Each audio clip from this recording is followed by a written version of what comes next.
آپ دیکھ رہے ہیں مسائل کا حل چینل کریم اما بعد فاعوذ باللہ السمیع العلیم من الشیطان الرجیم بسم اللہ الرحمن الرحیم۔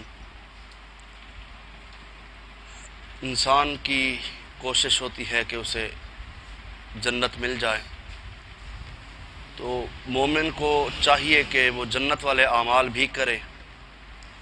تو اللہ کے نبی علیہ السلام نے فرمایا 3 عمل ایسے ہیں جس کو کرنے والا اللہ رب العزت اس کو جنت عطا کر دیتے ہیں۔ سب سے پہلا عمل اللہ کے نبی علیہ السلام فرماتے ہیں وَبِبَيْتٍ فِي الْجَنَّةِ فِي رَبَزٍ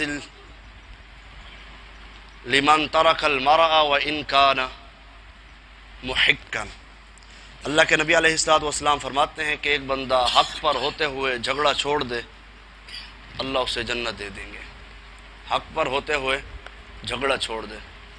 دوسرے نمبر پر اللہ کے نبی علیہ السلام نے فرمایا کہ ایک بندہ وَبِبَيْتٍ فِي وَسَطِ الْجَنَّةِ لِمَنْ تَرَكَ الْكَذِبَ وَإِنْ كَانَ مَازِحًا، انسان مذاق کی حالت میں جھوٹ چھوڑ دے، جھوٹ اس کی زبان پر نہ ہو، چاہے وہ مذاق بھی کر رہا ہے، تو اللہ کے نبی علیہ السلام فرماتے ہیں اسے بھی اللہ جنت عطا کر دیں گے۔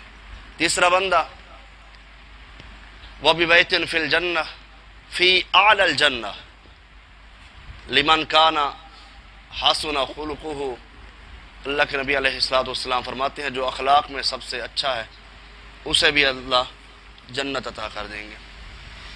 اب لڑائی جھگڑے کے حوالے سے اللہ کے نبی علیہ السلام فرماتے ہیں کہ مسلمان کے ساتھ لڑائی کرنا فسق عمل ہے، فاسق عمل ہے، ایسا عمل جو ناپسندیدہ عمل ہے۔ سباب المسلم فسوق، مسلمان کو گالی دینا فسق کا عمل ہے، ایسا عمل ہے جس کو اللہ پسند ہی نہیں کرتے۔ وَقِتَالُهُ كُفْرٌ، اور مومن کے ساتھ لڑائی کرنا تو کفر کے زمرے میں آ جاتا ہے۔ اس لیے یہ ایسا کبھی عمل ہے انسان کو بچنا چاہیے۔ جب بھی 2 بندے لڑائی کرتے ہیں، اگر ایک بندہ مار رہا ہے تو دوسرا کیا دے گا؟ گالی دے گا، اگر وہ مار نہیں سکتا نا۔ تو لڑنے والا بھی غلط عمل کر رہا ہے تو گالی والا بھی عمل غلط ہے۔ ان دونوں عمال سے بچنا چاہیے، اگر بچ جائیں گے تو انشاءاللہ اللہ کی جنت کے وارث بن جائیں گے۔ اور جھوٹ سے انسان مومن کو تو ہر وقت بچنا ہی چاہیے۔ کسی کو ہنسانے کے لیے جھوٹ بول دینا یہ بھی جرم ہے، اور کسی بچے کو بلا لینا اپنی طرف، جیسے مائیں بلا لیتی ہیں یا والد، اب آپ کو چیز دیتا ہوں یا چیز دیتی ہوں، اگر آپ نہیں دیتے تو آپ جھوٹے ہیں، کیونکہ بچہ آپ کے پاس آ رہا ہے چیز کی خاطر، آپ کے ذہن میں جو چیز مرضی ہو، لیکن آپ نے بچے کو بلایا کہ آپ کو چیز دینی ہے یا کوئی چیز بھی، تو اس لیے اگر آپ دیں گے تو پھر آپ سچے ہیں، اگر آپ نے نہ دی تو آپ جھوٹ میں شمار ہو جائے گا۔ اس لیے اور اخلاق کے حوالے سے نبی علیہ السلام فرماتے ہیں کل قیامت کے دن ترازو میں سارے اعمال تولے جائیں گے، سب سے وزنی عمل انسان کا جو ہوگا اس کا اچھا اخلاق ہوگا۔ تو اس لیے ہمیں لڑائی بھی نہیں کرنی چاہیے، اور دوسرے نمبر پر جھوٹ بھی نہیں بولنا چاہیے، تیسرے نمبر پر اچھا اخلاق اپنانا چاہیے۔ اور اس حدیث کو میں یوں بیان کروں، اللہ کے نبی علیہ السلام نے حدیث کو یوں بیان کیا مختصر کر کے۔ آقا علیہ السلام فرماتے ہیں جو بندہ حق پر ہوتے ہوئے لڑائی نہیں کرتا، حق پر ہوتے ہوئے لڑائی نہیں کرتا، اللہ رب العزت اسے جنت میں سب سے کم جو درجہ ہوتا ہے اس درجے پر اس کو فائز کر دیں گے، اس درجے میں اس کا گھر بنا دیں گے۔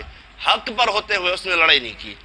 اور دوسرا بندہ اور جس نے مذاق کی حالت میں بھی جھوٹ نہیں بولا، تو اللہ کے نبی علیہ السلام فرماتے ہیں وسط الجنہ، اللہ اسے جنت کے درمیان میں اس کا گھر بنا دیتے ہیں، درمیانی جنت اسے مل جائے گی۔ اور تیسرے نمبر پر نبی علیہ السلام فرماتے ہیں فی اعلی الجنہ، اور جو بندہ اخلاق کا اچھا ہے اللہ رب العزت اسے جنت کے سب سے اعلیٰ درجے میں داخل کر دیں گے۔ تو ہمیں تینوں درجے اس پر مد نظر رکھنا چاہیے کہ ہم کس درجے میں ہیں۔ اللہ سے دعا ہے اللہ رب العزت ہمیں ہر اس کام سے بچائے جو اللہ کو ناپسند ہے، اللہ ایسے عمال کرائے جو اللہ کو پسندیدہ ہیں، اللہ عمل کی توفیق عطا فرمائے۔ وآخر دعوانا الحمدللہ رب العالمین۔